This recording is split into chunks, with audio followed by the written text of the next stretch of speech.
If I was younger and buying my first house now, these are two things I would try to do. The first one is honestly, I would try to find a multifamily that I could live in.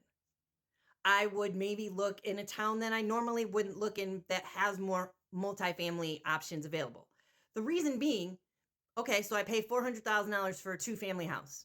I move in, the mortgages say $3,300. I get a renter in there for just for even numbers $2,000 a month.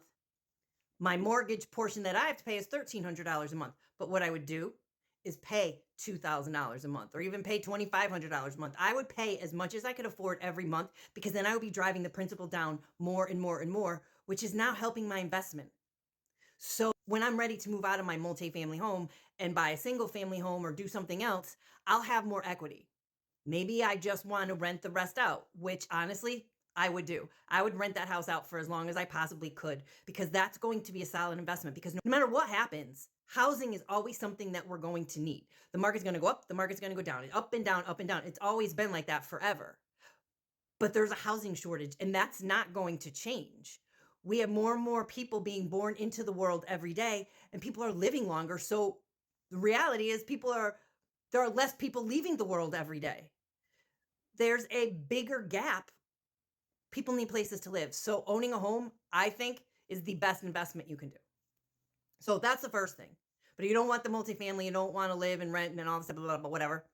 The other thing I would do is if I'm approved for a $450,000 house, I'm looking at $300,000 houses for my first home. I'm not looking for the ultimate perfect house that I could live in forever because the reality is you're not going to live in that house forever. It's going to be your first time home because quite frankly, you don't know what you don't know. You know what I mean? You don't know what you need until you get into a house. So inevitably, if you buy a house thinking, oh, I'm going to love this house forever, you're not. There's going to be things in it that you don't like. There's going to be changes in your life that happen. So I would buy a house at 300,000, fix it up to where I want it, and then sell it down the road and make some money on it. Those are the two things I would do if I was buying now. What would you do?